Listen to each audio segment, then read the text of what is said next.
우리 배영만 목사님 이 말씀과 간증을 듣다 보니까 저도 많이 은혜를 받는 것 같습니다. 많이 은혜 받으셨죠? 예, 오늘 주신 말씀 잠깐 보도록 하겠습니다. 우리 요한복음 4장의 말씀입니다. 4장 13절에서부터 24절까지의 말씀입니다. 제가 봉독하도록 하겠습니다. 저와 여러분이 한 절씩 교독했으면 좋겠습니다. 제가 먼저 읽겠습니다. 13절의 말씀입니다. 예수께서 대답하여 이르시되 이 물을 마시는 자마다 다시 목마르려니와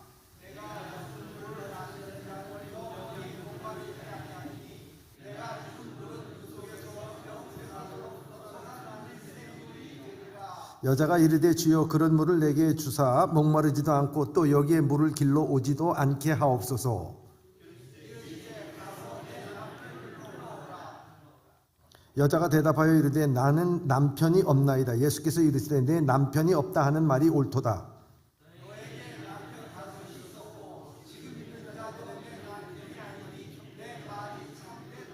여자가 이르되 주여 내가 보니 선지자로소이다.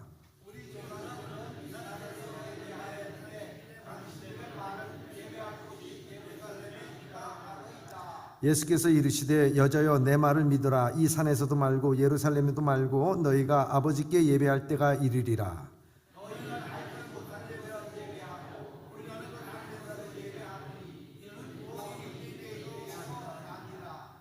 아버지께서 참되게 예배하는 자들은 영과 진리로 예배할 때가 오나니 이때라. 아버지께서 자기에게 이렇게 예배하는 자들을 찾으시느니라. 하느님이 영이시니 자는 영과 진리로 예배할지니라. 아멘. 우리 배영만 목사님을 보기만 해도 저도 맨 처음에 웃었어요. 너무 재밌고 또 그런데 이런 깊은 사연이 있는 줄은 정말 또 오늘 저도 많이 은혜를 받았습니다. 그 미생이라고 하는 드라마를 여러분들이 보셨을 것입니다. 이 미생이란 드라마에 이런 대사가 나옵니다. 살면서 누구를 만나느냐에 따라서 인생이 달라질 수가 있는 거야. 파리를 뒤쫓으면 변소 주변이나 어슬렁거리게 되고 꿀벌들을 쫓으면 꽃밭을 거닐게 되는 거야. 친구 따라 감남 간다는 옛 속담도 있잖아. 내가 변소 주변을 어른거리는 사람이 될는지 꽃밭을 거닐게 될는지 그것은 어떤 사람을 만나느냐에 달려 있는 거란다. 그런데 중요한 사실은 하나 더 있어. 내가 파리가 되면 파리를 만날 확률이 높아지고 내가 꿀벌이 되면 꿀벌을 만날 확률이 높아져. 내가 먼저 좋은 사람이 되면 좋은 사람을 만날 확률이 높아지는 것이고 내가 문제가 많으면 비슷한 사람들이 내 주변에 많이 생기게 되는 거야. 번듯하고 공부 잘할 때는 주변에 모범생밖에 없어. 그런데 범죄에 연루되고 소년원에 다녀온 이후로 주변에는 범죄자들이 가득하게 되는 거야. 그렇게 내 인생이 점점 더 좋아지거나 나빠지는 거야. 어떻게 보면 내가 있는 환경도 내가 정하는 거야 라는 것이 바로 이 미생에서 나오는 그런 이야기입니다. 누구를 만나느냐가 참 중요합니다. 그런데 더 중요한 만남이 있습니다. 그런 것은 바로 축복의 만남이라는 거예요. 축복을 주는 사람을 만나면 축복의 사람이 됩니다. 뿐만 아니라 축복을 주는 사람이 될 줄 믿습니다. 여기에 오신 이유가 어떻든 간에 오늘 여러분들 또 목사님의 귀한 간증을 듣고 또 이 말씀을 듣고 정말 축복된 만남을 가지시기를 주님의 이름으로 축원합니다. 어느 날 예수님께서 사마리아라는 수가성에를 가셨어요. 그런데 그 동네 밖에 우물이 하나 있었는데 그 우물은 사람이 별로 찾지도 않고 물을 기르기에 깊은 우물이었습니다. 그래서 남자들도 새벽이나 저녁 때쯤에 와서 물을 퍼가는 곳이었어요. 정오쯤이 돼가지고 햇볕이 아주 강렬하게 쬐일 때 누구나 오지 않는 그 외진 우물가에 예수님께서는 이 사마리아 외곽 수가성이라는 곳에 오시다가 그 우물가에 머물게 되었습니다. 제자들은 예수님께서 먹을거리를 찾기 위해서 시내로 동네로 들어갔습니다. 그런데 가장 더운 때 아무도 오지 않는 가장 깊은 우물이 있는 그곳에 한 여인이 왔다는 거예요. 한 여인이 왔습니다. 예수님은 그 여인에게 다가가 물 좀 마실 수 있느냐고 그 여인에게 물어본 겁니다. 그러자 이 여인이 거절합니다. 거절한 이유는 당신은 유대인이라는 거예요. 그 당시 유대인이 사마리아인을 보는 것은요, 개취복보다 더한 취급을 했습니다. 거기다가 이 분이 여인이기 때문에 남자와 여자가 사마리아인 여자를 대하는 것은 정말 있을 수가 없는 일이었습니다. 그때 그것으로 인해서 거절한 것입니다. 그런데 예수님께서 이 여인에게 물을 달라는 것은 정말 목말라서 물을 달라는 것이 아니었습니다. 예수님께서는 아무도 오지 않는 그 태양빛 정오에, 그리고 깊은 우물에 자유 사용되지 않는 그곳에 이 여인이 왔다는 것은 이미 이 여인의 사정을 아신 거예요. 이 여인의 사정을 아는 거예요. 오늘 이 자리에 오신 분들이 계십니다. 여러분들이 어떻게 오셨는지는 여러분들 알 것입니다. 여러분 감언이설로 오시기도 하고 억지로 오시기도 하고, 오면은 점심을 사준다, 뭘 해준다, 여러 가지 조건을 내세워서 오신 분도 계십니다. 어떤 분은요, 협박당해서 오신 분도 계세요. 여러분들이 다 오셨는데 오신 것은 여러분들이 자유고 여러분들이 발걸음으로 오신 것 같지만, 그런데 오늘 우리 배 목사님이 얘기한 것처럼 내가 개그맨이 된 것 하나님의 은혜라고 하는 것처럼요, 여러분들이 이 자리에 온 것은 여러분 발걸음으로 온 것 같지만요, 그렇지 않아요.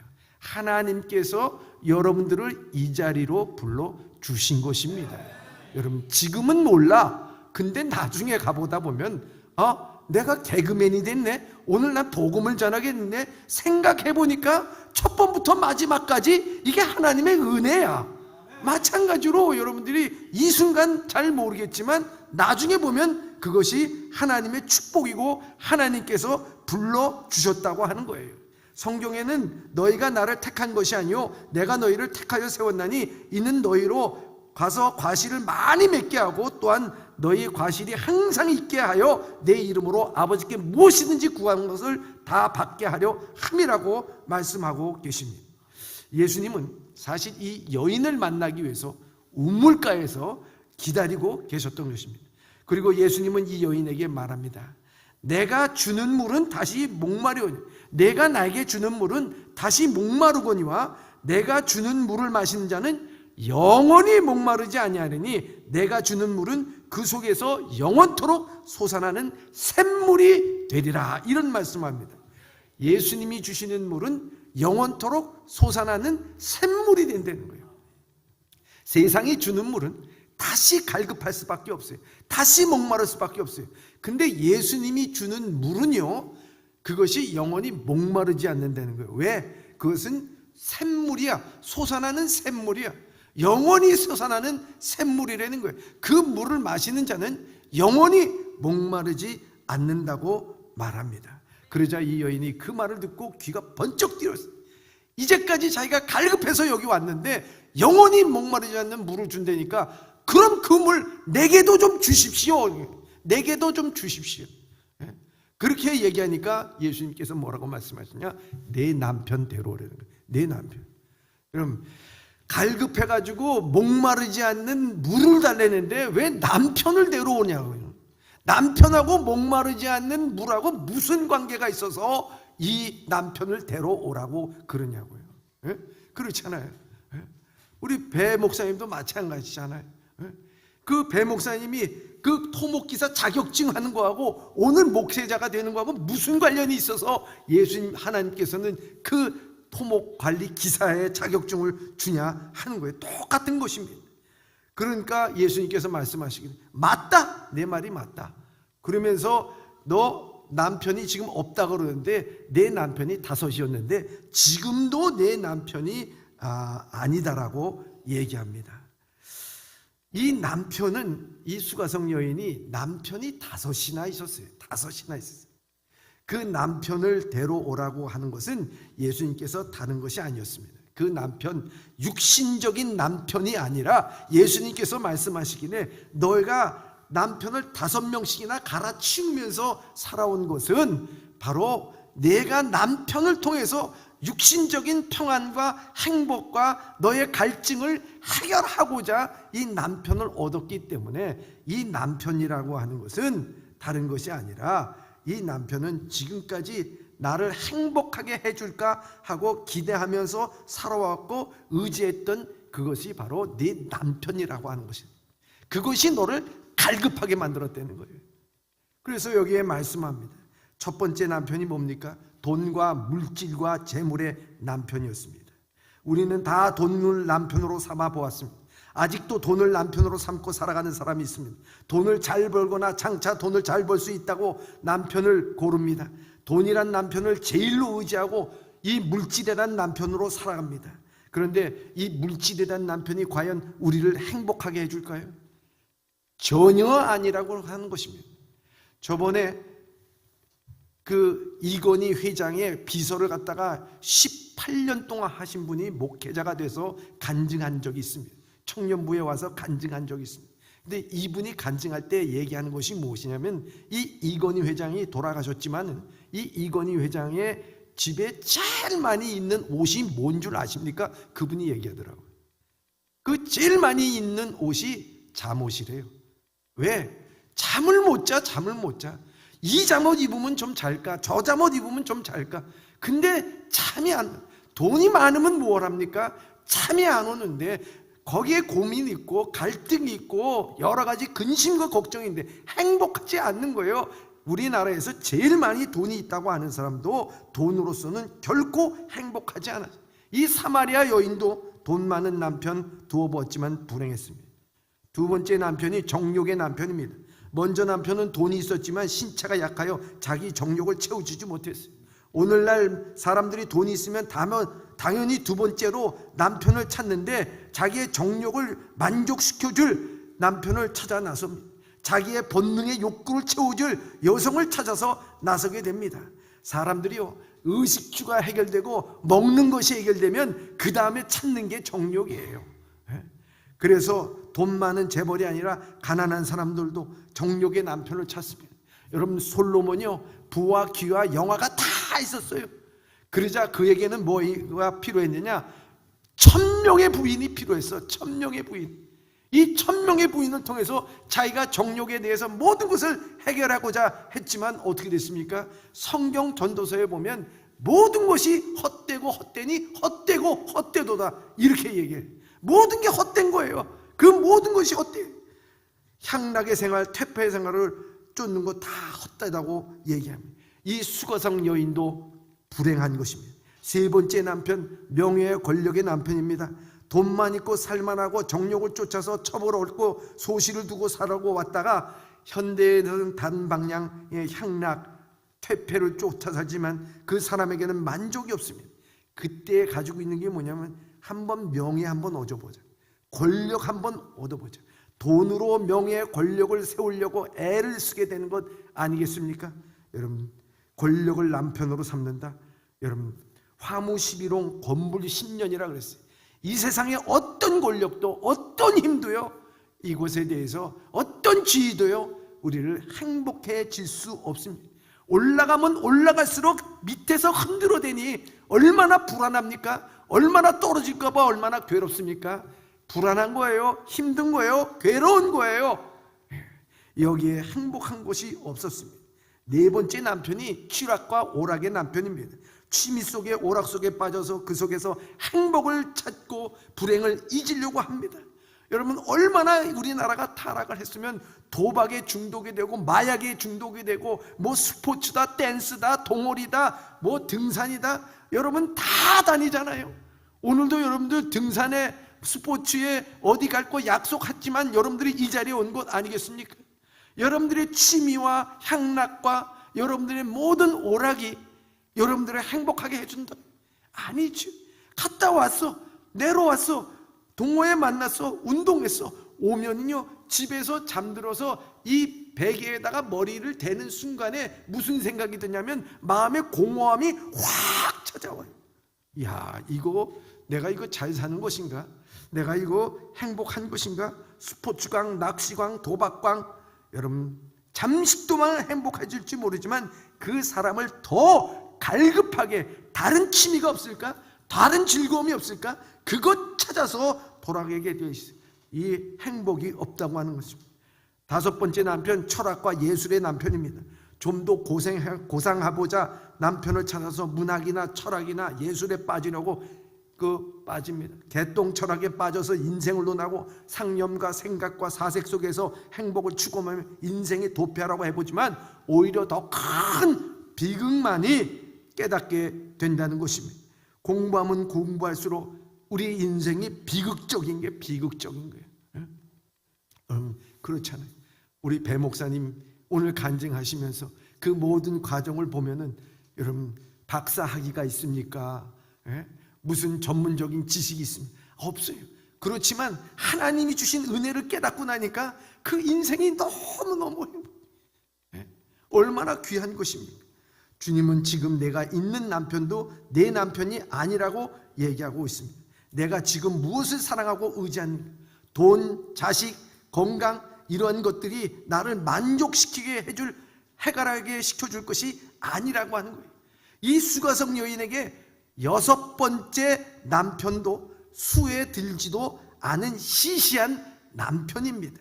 포기 상태, 죽지 못해서 할 수 없이 살고 있는 상태입니다.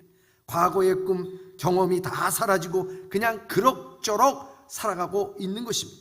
현실에 따라 적응하면서 살아가고 있습니다. 저는요, 오늘 이 현대에 살아가는 사람들이 다 이와 같이 여섯 번째 남편을 두고 살아가는 사람들이다, 이렇게 볼 수가 있습니다. 해롭고 나쁜 줄 알면서도 술 먹고 담배 피우고 마약을 이용하며 지옥에 갈 줄 알면서도 죄를 저지르고 음란에 쫓아서 살아가게 됩니다. 사마리아 수가성 여인처럼 죽지 못해 겨우 남의 눈을 피하여 살다 사는 것이 바로 우리의 처지가 아닌가 하는 것입니다. 어쩔 수 없이 환경에 끌려가는 처지인 우리의 삶이라 하는 것입니다. 남편 다섯을 통해서 행복해지려고 했지만 결코 행복하지 않고 불행했습니다. 더욱더 그 인생은 목마름으로 갈등과 상처뿐이었다 하는 것입니다. 오늘 오신 여러분, 이제는 이러한 만남을 청산해야 돼요. 이제는 우리가 축복된 만남을 가져야 될 줄 믿습니다. 이 마지막 인생의 축복된 만남은 무엇이냐? 그것은 바로 샘물과 같은 만남이어야 된다는 거예요. 샘물과 같은 만남. 우리의 갈급함을 진정으로 근본적으로 해결해 줄 수 있는 그 만남, 바로 그 만남이 바로 예수 그리스도시라 하는 것입니다. 오늘 우리는 예수 그리스도를 여러분들에게 만남으로 여러분들에게 소개를 하는 것입니다. 내가 주는 물을 마신 자는 영원히 목마르지 아니하니 내가 주는 물은 그 속에서 영생하도록 솟아나는 샘물이 되리라. 이 여인의 문제의 해결은요, 돈도 물질도 명예도 정욕도 지식도 취미도 오락도 즐거움도 술도 담배도 여러분 이 아무것도 아니었습니다. 이 여인의 문제는 영혼의 문제였습니다. 이 시간 여러분들의 눈을 열어서요, 내 문제는 영혼의 문제라는 것을 아셔야 됩니다. 이 영혼의 문제, 아직도 육신적으로 살고 있습니까? 당신의 영혼의 만족을 얻을 때 우리의 삶이 어떤 문제도 이겨나갈 수가 있고 축복된 삶을 살아갈 수가 있다는 것입니다. 예수님을 만난 사람은 예수님께서 십자가에서 나의 죄를 위해서 돌아가셨습니다. 그것을 믿을 때 그 영혼에 가람이 없어지고요, 그 속에서 솟아나는 샘물과 같은 인생이 된대요. 얼마나 행복합니까? 얼마나 기쁜가 하는 것입니다.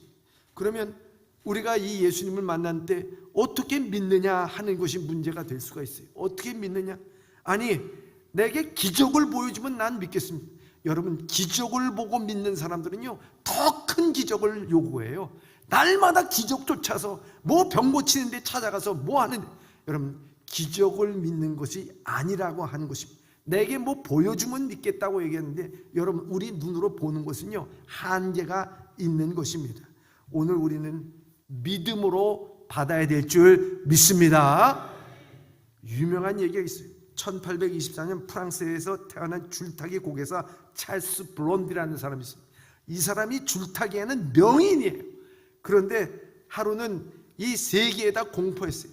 내가 나이아가라 폭포 이쪽에서부터 저쪽까지 줄을 쫙 연결해서 내가 나이아가라 폭포 위를 거니겠습니다. 그랬습니다. 많은 사람들이 열차를 타고 차를 타고 이 블론디가 나이아가라 폭포 위를 걷는 것을 줄타기 하는 것을 보기 위해서 다 모였습니다. 장대를 들고 그는 44m 높은 이 나이아가라 폭포 위에서 줄을 탑니다. 바람이 불어오는데도 꼼짝하지 않고 차근차근해서 나이아가라 폭포를 건넜습니다. 밑에 있는 사람들이 박수와 환호 소리가 굉장했습니다. 그러자 그는 요번에는 내가 안대를 하고서 건너보겠습니다. 그래서 건너가서 왔습니다. 요번에는 자전거를 타고 건너보겠습니다. 자전거를 타고 건너왔습니다. 그러자 막 우레 같은 박수가 퍼졌습니다. 그때 이 사람은 이렇게 얘기합니다. 이제 내가 누군가를 내 등에 업고서 내가 이 나이아가라 폭포를 건너도록 하겠습니다. 내가 건널 수 있다고 생각합니까? 예! 박수를 막 쳤어요. 내가 저기를 건널 수 있다고 생각합니까? 예! 많은 사람들이 박수치고 환호하고 그랬습니다. 그러면 내 등에 업힐 사람 한 사람 올라오십시오. 그때 올라왔을까요? 한 사람도 올라오죠. 근데 한 아이가 손을 들었습니다. 내가 올라가겠습니다. 그래서 그 어린 아이를 등에 업고서 줄을 탑니다. 사람들은 조마조마합니다. 그러나 그 어린아이의 얼굴에는 평화가 있었습니다. 그래서 줄을 타고 마지막까지 가서 끝내 이 나이아가라 폭포의 길을 다 줄타기를 끝냈습니다. 사람들이 박수와 환호 소리가 터졌습니다. 그러자 기자가 내려와서 얘기합니다. 그 아이에게 얘기합니다. 너는 어떻게 이 사람의 등에 업혀서 이 나이아가라 폭포에 줄을 탈 수 있었느냐 물어보니까 이 어린아이가 말합니다. 네, 저는 제 아빠를 믿었어요. 이 아이의 아빠였습니다. 이 아이는 자기 아버지가 반드시 자기를 업고 이 나이아가라 폭포의 줄을 안전하게 건널 것을 믿고 자기 몸을 맡긴 것입니다. 오늘 예수 그리스도 여러분들에게 축복의 예수 그리스도 여러분들에게 설명했어요. 샘물같이 솟아나는 예수 그리스도 여러분들에게 말씀을 드렸어요. 배 목사님께서 은혜로서 말씀을 드렸습니다. 오늘 다른 것 필요 없습니다. 예수 그리스도를 구주로 영접하는 것은 다른 것이 아니오니 여러분들의 마음으로 그것을 믿을 때 성령께서 여러분들의 마음에 들어오셔서 여러분들의 인생을 지배하게 될 줄 믿습니다. 우리 이 시간 주님 앞에 나와서 하나님의 말씀을 들었습니다. 배 목사님의 말씀을 들었습니다.